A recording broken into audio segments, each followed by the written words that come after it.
அவசியம் அறிந்திருக்க வேண்டிய பக்தி விஷயங்கள். எலுமிச்சம் பழ தீபம் ஏற்றுவது கோயிலில் மட்டுமே செய்ய வேண்டியது, வீட்டில் ஏற்றக்கூடாது. சனி பகவானுக்கு வீட்டில் எள் தீபம் ஏற்றக்கூடாது. கோயிலுக்குச் சென்று சனி பகவான் சந்நிதியிலோ அல்லது நவகிரக சந்நிதியிலோ எள் தீபம் ஏற்றலாம். சனீஸ்வர பகவானின் படத்தை வீட்டில் வைத்து பூஜிக்கக்கூடாது. அதேபோல் நடராஜரின் உருவப்படத்தையும் கோபமாக இருக்கும் காளியின் படத்தையும் வீட்டில் வைத்து பூஜிக்கக்கூடாது. குத்துவிளக்கை செவ்வாய் வெள்ளிக்கிழமைகளில் தேய்க்கக்கூடாது. அதேபோல் செவ்வாய் வெள்ளிக்கிழமைகளில் வீட்டில் ஒட்டடை அடிக்கக்கூடாது. வீட்டு பூஜையில் கற்பூர தீபம் ஏற்றி வழிபட்டதும் தானே குளிர்ந்து விடுவதுதான் நல்லது. நாமாக அதை அணைக்கக்கூடாது. மருதாணி இலை கொண்டு தூபம் போட வீட்டில் நேர்மறை ஆற்றல் அதிகரிக்கும்.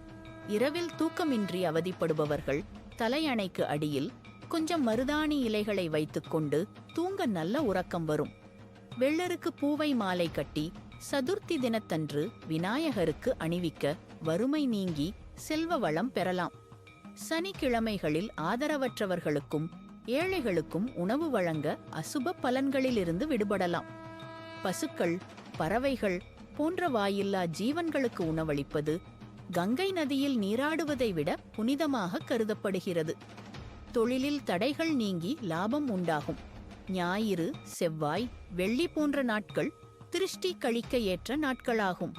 சாம்பிராணி புகை போடுவது, தேங்காயில் சூடம் ஏற்றி திருஷ்டி கழிப்பது, காலடி மண்ணை எடுத்து திருஷ்டி கழிப்பது, கல்லுப்புடன் கடுகு, மிளகாய் வற்றல் சேர்த்து சுற்றி நெருப்பில் போடுவது என ஏதாவது ஒன்றை செய்து திருஷ்டி கழிக்கலாம்.